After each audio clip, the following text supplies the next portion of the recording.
तो hello everyone.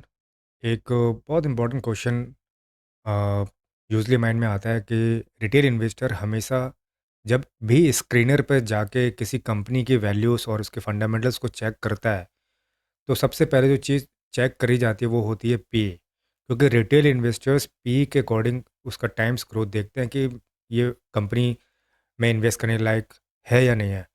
But as a finance student and जितना experience मैंने गेन किया है, उसके अकॉर्डिंग आज मैं आपको एक इम्पॉर्टेंट ऐसी चीज़ बताऊंगा, और प्लस साथ में एक बोनस भी दूंगा मैं आपको इस वीडियो के अंदर। अगर आप पूरा वीडियो देखोगे तो एंड में जो भी फाइल मैं इसके अंदर यूज़ कर रहा हूँ, कंपनीज कैसे फंडामेंटली पिक हो रही हैं, ठीक है, आप कोई भी दो कंपनी को आराम से कंपेयर कर सकते हो। सिर्फ आपको उसमें डिटेल्स फिल करनी है एंड ऑटोमेटिकली आप ट्रैक डाउन करोगे बार्स को। आप देख पाओगे कि ये कंपनी कितने अमाउंट में डेब्ट पे जाने के बाद ये लॉस में आ जाएगी, और क्या इसका पी है और क्या नहीं है, वो सब कुछ आप इजीली इसको अपने हाथ से खुद कर पाओगे, और ये फाइल मैं शेयर कर दूंगा आपके साथ, ठीक है। बट उससे पहले समझ लो कि फाइल को यूज़ कैसे करना है, एंड पीई हम क्यों देखेंगे, और पीई पीई सिर्फ देखकर हम इन्वेस्ट कर सकते हैं या नहीं, ये भी आप चेक करना, ठीक है। तो आज का जो वीडियो है ना, वो पीई रेशियो यानी कि market cap plus enterprise value के ऊपर है। अगर एंटरप्राइज वैल्यू नहीं पता है तो कोई बात नहीं, मैं अभी क्लियर कर दूंगा, 2 मिनट के अंदर क्लियर हो जाएगा वो। चलो वीडियो शुरू करते हैं। ऑलराइट। तो सबसे पहले एक चीज़ मैं आपको इंट्रोड्यूस कर देता हूँ कि अगर दो कंपनीज के बीच में कंपैरिजन करना है, सिलेक्शन ऑफ चॉइस अगर आपका कैसा रहेगा कि यार मेरे पास अगर 1 लाख रुपए 2 लाख रुपए जितना भी अमाउंट है XYZ, अगर तुम्हें इन्वेस्ट करना है, तो क्या फैक्टर्स चेक करके विद इन ए मिनट आप देख सकते हो कि यार ये वैल्यूबल स्टॉक है या नहीं है। सो नंबर वन चीज़, अगर दो कंपनी को कंपेयर कर रहे हो तो उनका अगर रेवेन्यू सेम है, उनका अगर प्रॉफिट सेम है, लेकिन एक का पी अगर 12 टाइम्स है और एक का पी 35 टाइम्स है, तो विच इज़ चीपर, कौन सी सस्ती है। ओबियसली हम इसी के बेस पे कंपनी को चूज़ करते हैं, राइट। अब हम ये देखते हैं कि क्या सिर्फ पी रेशियो चेक करने के बाद ही हम कंपनी में इन्वेस्ट कर सकते हैं। तो आंसर है नो। देयर आर 4 पैरामीटर जिसके बेस पर हम चेक करते हैं और उसी के बेस पे हम इन्वेस्टेड होते हैं किसी भी कंपनी के अंदर। तो सब कुछ स्लाइड्स रेडी हैं, बस आपको ध्यान से देखना है। अगर मैं बता रहा हूँ कि जैसे देखो, अगर ये वीडियो को ध्यान से समझोगे ना, तो आपको स्क्रीनर पर 1 1 घंटे 2 2 घंटे 4 4 घंटे इन्वेस्ट करने की ज़रूरत नहीं पड़ेगी। आप कंपनी पिक करोगे, अपना सेक्टर पिक करोगे, and you will be able to do the other steps which I am going to show you as of now. Alright. So आज मैं ये सीक्रेट रिवील करूँगा कि कैसे दो आइडेंटिकल बिजनेस को कंपेयर करके हम कैसे उसको मॉडिफाई करेंगे कि हाँ ये मेरे लिए सुटेबल है या नहीं है। सिर्फ और सिर्फ एक चीज़ की वजह से, वो है डिफरेंस इन द डेट। मतलब किस कंपनी के ऊपर कितना कर्जा है, उसके बेस पर हम कंपनी को इजीली से पिक कर सकते हैं। चलो मैंने बहुत डिले कर दिया, अभी स्टार्ट कर दें वीडियो। तो सबसे पहले जो हम चीज़ चेक करेंगे, दैट इज़ कि ओके ओके, तो सबसे पहले हम देखेंगे कंपनी का P, price to earning ratio, and EV यानी कि एंटरप्राइज वैल्यू। अब पी कैसे निकलता है और ईबी कैसे निकलता है, ये मैं आपको बता देता हूँ ये फॉर्मूले के थ्रू। तो सबसे पहले अगर आप इस फॉर्मूले को आप देखोगे, okay, if you are able to see this, I'm just marking this area. You can easily see this. Here are the two metrics are actually built. और ये जो मैट्रिक्स मैं यूज़ कर रहा हूँ, ऑब्वियसली ये मैं आपको दूंगा।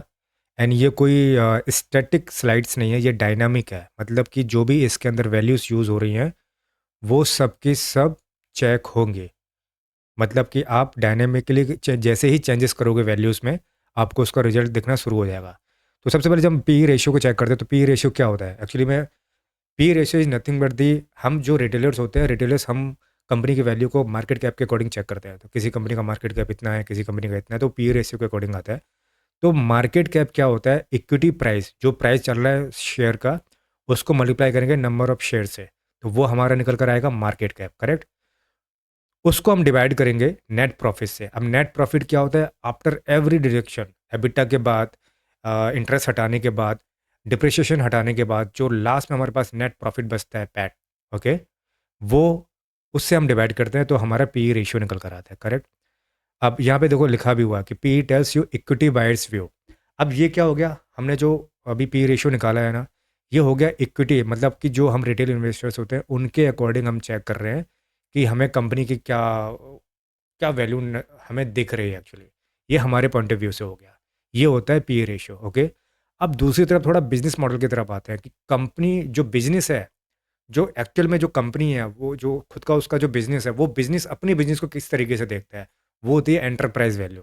नाम इतना भारी है तो फिर अंदर काम भी थोड़ा सा अलग तरीके से देखा जाएगा। इसमें थोड़ा सा डिफरेंस है, बस और कुछ नहीं है। देखो यहाँ पे लिखा हुआ है कि एंटरप्राइज जो वैल्यू होती है, मार्केट का जो कैप है, मतलब कि मार्केट कैप, यानी कि जो पी रेशियो में हमने टोटल निकाला है, मार्केट कैप, उसके अंदर हम डेब्ट को भी ऐड करते हैं। मतलब कंपनी पे जो अगर कर्जा है वो भी हम ऐड करेंगे, और उसमें से माइनस करेंगे कैश। अगर कंपनी लायबल है, बिजनेस लायबल है कैश पेमेंट करने के लिए, तो वो हम उसमें से माइनस करेंगे। तब निकल कर आपका आता है क्या, एंटरप्राइज वैल्यू। ओके, तो मार्केट कैप में क्या हो गया, इक्विटी नंबर ऑफ शेयर्स हो गए, मार्केट का इक्विटी का भाव हो गया, दोनों मल्टीप्लाई किया, मार्केट कैप हो गया। अब उसमें अगर डेप्ट भी हम जोड़ेंगे, अब माइनस करेंगे कैश जो कंपनी को वापस देना है, तो टोटल निकल कर आएगी एंटरप्राइज वैल्यू। अब एंटरप्राइज वैल्यू को जब हम डिवाइड करेंगे एबिटा से, EBITDA first short of margin होता है किसी भी बिजनेस मॉडल का, without any depreciation, without any income, interest charge, without any tax. तो उससे पहले का जो प्रॉफिट होता है, क्रॉस प्रॉफिट, वो होता है एबिटा। जब हम एंटरप्राइज वैल्यू को एबिटा से डिवाइड करेंगे तो हमारा निकल कर आता है ईबी बाई एबिटा। ओके, तो ईबी बाई एबिटा क्या बोलता है, whole firm, whole capital, whole business, whole company, capital structure neutral. ये न्यूट्रल होता है, क्या लेना है, कितना कर्जा है, उसके ऊपर ही पूरा डिपेंड करता है एंटरप्राइज वैल्यू। अब ये तो हो गया बिजनेस की तरफ से देखने वाला पॉइंट ऑफ व्यू। दूसरा हो गया अपना व्यूअर्स वाला, जो सॉरी अपना रिटेलर्स वाला व्यू। दोनों में डिफरेंस क्या आ रहा है एक्चुअली में। अब यहाँ पे अगर ध्यान से देखोगे तो एक चीज़ जो हम मिस रेशियो में, यानी कि मार्केट कैप में, वो क्या है कि डेप्ट ऑन बैलेंस शीट। जब देखो, अभी मैं डिटेलिंग में नहीं जाऊंगा, बैलेंस शीट वो आपको पता ही, अगर आप कॉमर्स के स्टूडेंट हो सब कुछ पता होगा आपको। बैलेंस शीट में डेप्ट ऑन बैलेंस शीट नहीं आ रहा है। पी रेशियो में आपने बैलेंस शीट के अंदर डेट नहीं देखा है, कितना कंपनी के पास डेट है या नहीं है। दूसरा, पी रेशियो में हम इंटरेस्ट भी चेक नहीं कर रहे हैं, वही मैंने आपको बताया। क्योंकि हमने तो जो ये नेट प्रॉफिट टैक्स निकाला है ना, ये कब निकाला है, डेप्ट हटाने के बाद, इंटरेस्ट हटाने के बाद, डिप्रिसिएशन हटाने के बाद ही तो निकाला है ना। तो इस वजह से ये सारा रेड जो सिग्नल्स है आपको, ये मिस कर रहे हैं हम लोग, हम क्योंकि जब हम पी रेशियो निकालते हैं ना, ये चारों चीज़ें इग्नोर करनी पड़ जाती है वहाँ पे। इसी वजह से जो वैल्यू में डिफरेंस आएगा वो भी मैं आगे आपको बताऊंगा। Depreciation and amortisation policy difference आ जाता है, टैक्स रेट वेरिएशंस आ जाता है। तो ये चारों चीज़ें तो हमने पी रेशियो में मिस कर दी। अब वहीं पर अगर हम एंटरप्राइज वैल्यू में देखेंगे, तो एंटरप्राइज वैल्यू में you will be able to see the debt holders claim on firm. मतलब कि कंपनी के ऊपर, बिजनेस के ऊपर कितना डेट है, हम वो भी चेक कर रहे हैं, है ना। उसके साथ साथ हम चेक कर रहे हैं स्टेप आउट फाइनेंसिंग डिसीजंस, मतलब जो भी वो लाइबल देने के लिए, वो भी हम चेक कर रहे हैं। रिमूव डिप्रिशिएशन अकाउंटिंग, अब यहाँ पर हमने डिप्रिशिएशन की अकाउंटिंग है वो भी हमने ऐड कर लिया है। And enable cross country comparison, अब क्रॉस कंपनी का कंपैरिजन भी हमने इसमें कर लिया। तो ये सारी चीज़ें इंटरप्राइज वैल्यू के अंदर हम चेक करते हैं। इसीलिए in a very single look I can, और you can easily see that okay, enterprise value is the more efficient value to check the companies और बिजनेस मॉडल। देखो ये ना मेरी सीरीज़ का पहला वीडियो है, इससे एक बेस क्लियर हो जाएगा। इससे आने वाली वीडियोस में आपको इजीली सब कुछ समझ में आने लगेगा। So now coming to the next part. अब देखो यहाँ पे दो कंपनी दी हुई हैं, दोनों कंपनी का एबिटा 100 है, इस कंपनी का भी एबिटा 100 है। एंड यहाँ पर डिप्रिसिएशन अमोर्टाइजेशन कितना है, 30 है, यहाँ पे भी 30 है। एबिट क्या होता है, आपका डिप्रिसिएशन हटाने के बाद, तो 100 में से 30 माइनस हो गया, 70 आ गया आपका एबिट आ गया। उसमें से इंटरेस्ट माइनस करेंगे 5, तो आपका ईबीटी आ गया। ईबीटी के बाद आपका टैक्स हट गया तो पैट आ गया, 49 आ गया। तो टैक्स कितना था इसमें, ओके, इंटरेस्ट हटाने के बाद आपका एबिट आ गया, पैट आ गया। एंड मार्केट कैपिटलाइजेशन कितना है, 5000 करोड़ का। एंड डेट कितना है, 50। एंड एंटरप्राइज वैल्यू कितनी निकल कर आ रही है इसकी, 5020। यहाँ पर सब कुछ सेम है, बस एक चीज़ का डिफरेंस होगा क्या, यहाँ पे डेट का। देखो यहाँ पे डेट, सेकंड कंपनी में जो डेट है अगर 400 है और यहाँ पे 50 है, तो उसके बाद जब हम वैल्यू चेक कर रहे हैं ना, तो दोनों का देखो क्या सेम निकल कर आ रहा है। हाँ, पहली कंपनी का 101 निकल कर आ रहा है, मार्केट कैप पी रेशियो इसका क्या निकल कर आ रहा है, 101 टाइम्स आ रहा है। दूसरी कंपनी का आ रहा है 196। दोनों का मार्केट कैप बराबर है, ऑलमोस्ट बराबर ही है, 5370, और इसमें कोई ज़्यादा डिफरेंस नहीं है। लेकिन उसके बाद भी एक कंपनी का जो पी ही है वो 196 आ रहा है, और उसका जो ईबी बाई एबिटा है वो 53 आ रहा है, और इस कंपनी ए का जो आ रहा है वो 50 आ रहा है। अब हम सिर्फ एक चेंज करेंगे, कंपनी बी के डेट को बढ़ाएंगे, एंड हम ये देखेंगे जैसे ही कंपनी बी का डेट हम इंक्रीज करेंगे, ओके, कंपनी बी का मुझे डेट इंक्रीज करना है, तो किस पॉइंट पर आके, किस डेट अमाउंट पर आके ये कंपनी लॉस मेकिंग कंपनी बन जाएगी, B company. So you will be able to see that, see the magic. So once I scroll down and once I amend this bar to 500, okay, now it is 500. Now you'll be able to see that, okay, now this company B, इसका P बढ़ते जा रहा है, 299, 300, 325, okay, 560, 356, 374, 600, 600 मैंने कर दिया इसका date, 600 crore का, एंड अब 640 हो गया, 670। Now you'll see 710, and then yeah, so 780, 780, can you see that? 780 का अगर सेकंड कंपनी में 780 करोड़ का डेट आ जाएगा, तो ये कंपनी एक लॉस मेकिंग कंपनी बन जाएगी। See the magic, you will be able to see this, right?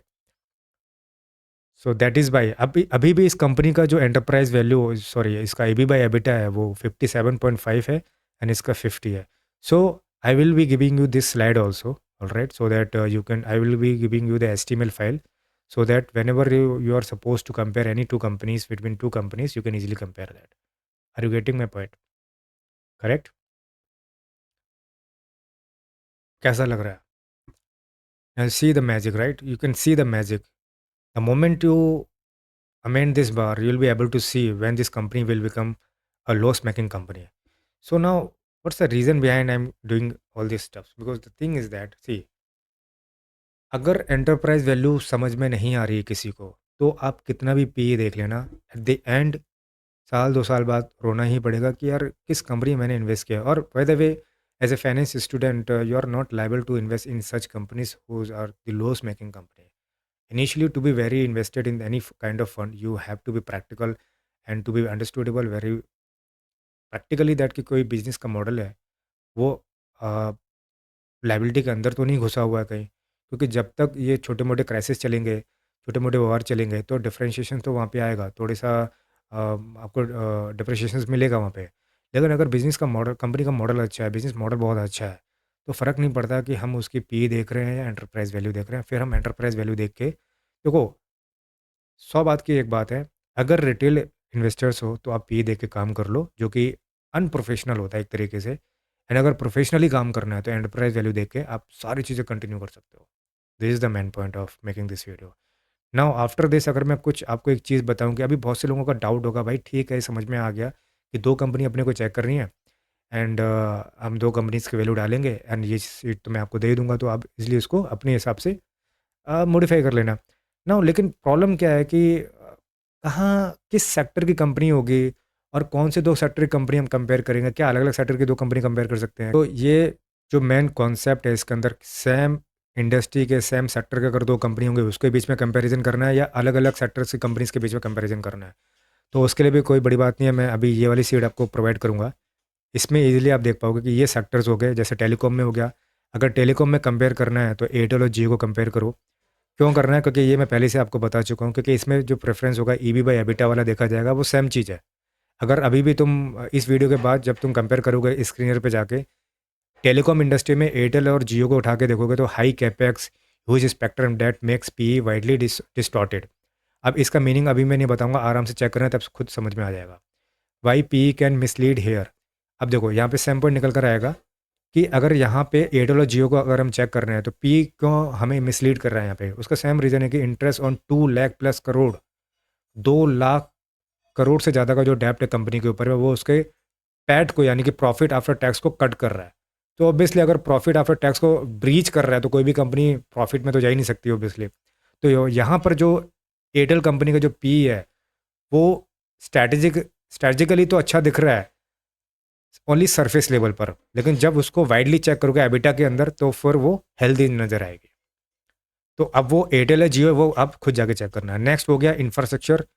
Infrastructure roads companion में जो आता है, उसमें आईआरबी स्टॉक है एंड पीएनसी है, दोनों को चेक कंपेयर कर सकते हो। यहाँ पे भी आपको ईबी बाई एबिटा ही चेक करना है। ओके, सो प्रोजेक्ट के बेस पे देखना पड़ेगा कि पी सही है या एबिटा सही है, ठीक है। तो यहाँ पे क्या एक ये देखो, ये चीट शीट है, चीट शीट कोड है एक्चुअली।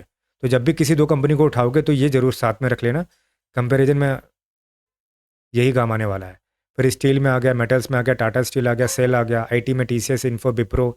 इनके बीच में देखो ईबी बाई एबिटा चेक नहीं करना है, यहाँ पे पी और P by F C F check करना है। सो यहाँ पे डेट फ्री कंपनीज होती हैं क्योंकि इनके ऊपर कोई डेट नहीं होता है, एसेट लाइट होता है क्योंकि इनके पास मोस्टली 70 to 80% इनका वर्क फ्रॉम होम से चल जाता है। And then capital structure is clean. Capital structure इसलिए क्लीन होता है कि जब कोई डेट ही नहीं होगा तो लाइबिलिटी होगी नहीं, तो फिर वहाँ पे पी देखने की जरूरत ही नहीं पड़ेगी, sorry EB by enterprise value देखने की जरूरत ही नहीं पड़ेगी, क्योंकि एंटरप्राइज वैल्यू में तो हम डेट ऐड करते हैं ना, पी में तो करते ही नहीं है।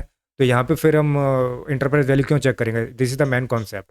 अगर ईबी बाई एबिटा का रीज़न समझ में नहीं आया तो उसका रीज़न यही है, जहाँ पर कैपिटल स्ट्रक्चर नहीं होगा तो वहाँ पर हम एंटरप्राइज वैल्यू देखेंगे ही नहीं, सीधा पी देखेंगे, काम खत्म वहाँ पे। अब एफएमसीजी में क्या होता है, जैसे कि H U L, Nestle, Britannia and many other companies, इनके बीच में ना मेरे को पी देखना है, ना मेरे को एफ सी एफ देखना है, ना मेरे को एबिटा देखना है, ना मेरे को एंटरप्राइज वैल्यू देखनी है। यहाँ पर सारे ही काम करेंगे, पी भी काम करेगा और यहाँ पे तुम्हारा एबिटा भी, सॉरी ये एंटरप्राइज वैल्यू भी काम करेगा, क्योंकि इनके ऊपर जो डेट होता है वो लाइट होता है, क्योंकि इनकी जो डेटर डेज पेमेंट होती है वो विद इन 30 डेज के अंदर अंदर होती है। मान लो कि मैंने अगर माल उठाया 2,000 करोड़ का आज, तो मुझे कितने दिन में उसको वापस करना है, या अगर मैं किसी को लोन देता हूँ तो वो मुझे कितने दिन में वापस करता है, तो वो 21 डेज़ का कैप है इनका। तो इसमें ज़्यादा फर्क पड़ेगा नहीं। बाकी इन जो बड़ी कंपनीज होती है इंफ्रास्ट्रक्चर वगैरह, इनमें इनका जो डाटा डेज का टाइम होता है वो मे बी 365 डेज को भी क्रॉस कर जाता है, इस वजह से वहाँ पे दिक्कत आती है। एंड एनबीएफसी बैंक, एनबीएफसी इनमें क्या देखते हैं, HDFC bank, SBI, Bajaj Finserv, इन सब में क्या होता है, यहाँ पे ना पीवी चेक करना है आपको, और ना आपको price to book value check करना है। यहाँ पे कुछ भी चेक नहीं करना है, debt is their raw material. क्योंकि यहाँ पे देखो बैंक और एनबीएफसी में क्या है ना, इनका मेन काम ही लोन देना है, तो ऑब्वियसली इनका जो रॉ मटेरियल है वो क्या हो गया, लोन ही हो गया, क्योंकि उनका मेन ऑपरेटिंग बिजनेस क्या है, डेब्ट को देना, उसके बेसिस पर इंटरेस्ट लेना, that's it. So EBITDA is meaningless over here under NBFC and banking finance में। एबिटा को हमने को चेक करना ही नहीं है, मीनिंगलेस है यहाँ पे। एंड पी भी यहाँ पे इग्नोर करना है, प्राइस टू बुक इंस्टेड। हाँ, यहाँ पे प्राइस टू बुक वैल्यू ही खाली चेक करनी है। इसलिए कई बार आप लोगों ने वीडियोस पे देखा भी होगा कि यार कई बार क्या होता है कि कोई कोई बताता है कि यार price to book value check कर लो, कोई बोलता है पी चेक कर लो, बट किस इंडस्ट्री में क्या चेक करना है वो ये शीट आपको बता रही है। करेक्ट, वो ये शीट आपको बता रही है किस इंडस्ट्री में क्या चेक करना है, वो ये शीट आपको डिस्क्लोज कर रही है। फार्मा में क्या चेक करना है, फार्मा में सब कुछ चेक कर सकते हैं भाई। वहाँ पे R and D, amortisation, inflation, cost वगैरह आता है। हाई इंटेंजिबल अमोर्टाइजेशन होता है, पेटेंट्स होता है, आर एन डी होता है, डिस्टॉर्ट्स होता है, पैट होता है, एबी बाई एबिटा होता है, एंड इस टाइप्स भी होता है। बट अभी फ़िलहाल के लिए इस वीडियो का जो कॉन्सेप्ट था वो एंटरप्राइज वैल्यू एंड पी के ऊपर था। आई होप ये पॉइंट सारा क्लियर हो गया होगा। अगर इसके बाद कोई भी क्वेश्चन है ना regarding comparing the companies between any whether they are similar or not, whether they are belonging to same industry or not, just reach out to me for any query. As I already mentioned that I do have my own services also. If you need any assistance on this, just reach out to me. I'll be definitely more than happy to assist you on this. And so that's all for this video. I hope you like this video, and do comment if you have any query related to this concept. Going forward आने वाले time पे बहुत मज़ा आएगा, because मैं देखो अभी तक हो सकता है कि आपने ये चीज़ पहले भी सुनी हो, P by enterprise value, but इस टाइप का जो मैंने कॉन्सेप्ट क्लियरिटी दी है वो शायद आपने कभी नोटिस करी होगी। एंड यहाँ ये सीट आपको कैसे मिलेगी, ये तीनों शीट, ये कंपैरिजन वाली, चीट शीट कोड एंड वो बार वाली, ये तीनों मैं आपको प्रोवाइड कर दूंगा। आप डिस्क्रिप्शन में उसका लिंक डाल रहा हूँ, वहाँ से जाके आप इसको चेकआउट कर सकते हो, ठीक है। कोई भी क्वेरी हो ना, आप कमेंट में करो मुझे, या फिर मेल पे मुझे रीच आउट करो, मैं आपको रीच आउट करूँगा एंड डेफिनेटली कुछ ना कुछ रेजोल्यूशन निकाल के दूंगा आपको। ओके, सो यस, आने वाले टाइम पे मैं क्या बता रहा था, आने वाले टाइम पे बहुत अच्छी अच्छी वीडियोस आने वाली, एडवांस लेवल की वीडियो आ रही है। एक्चुअली क्या है कि देखो अभी इतना सैचुरेटेड हो गया था कि नॉर्मली जो आपने इन्फॉर्मेशन गैदर करी है इंटरनेट पे, देखो स्क्रीनर पे किसी भी कंपनीज के डिटेल्स देखना is quite similar to like you are reading a book only. So reading a book only give you a knowledge.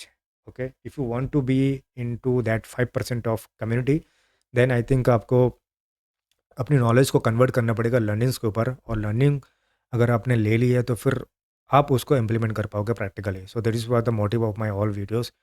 Now here you can see that how am I going to transform all these basic videos into advanced level, because आने वाले time पे ऐसे ऐसे concept clear होंगे, ऐसे ऐसे concept पे मैं वीडियो लेकर आऊँगा। I am not related to any kind of viral video, because the thing is that मेरा जो कॉन्सेप्ट है वीडियो बनाने का वो बहुत डिफरेंट है, क्योंकि हाई लेवल की अगर अंडरस्टैंडिंग मैं यहाँ पे प्रोवाइड करूँगा आपको, तो आपका जो the way of thinking regarding towards the stock market will definitely going to be changed in the later stage. So that's all for today's video. We'll meet in the next video. Thank you.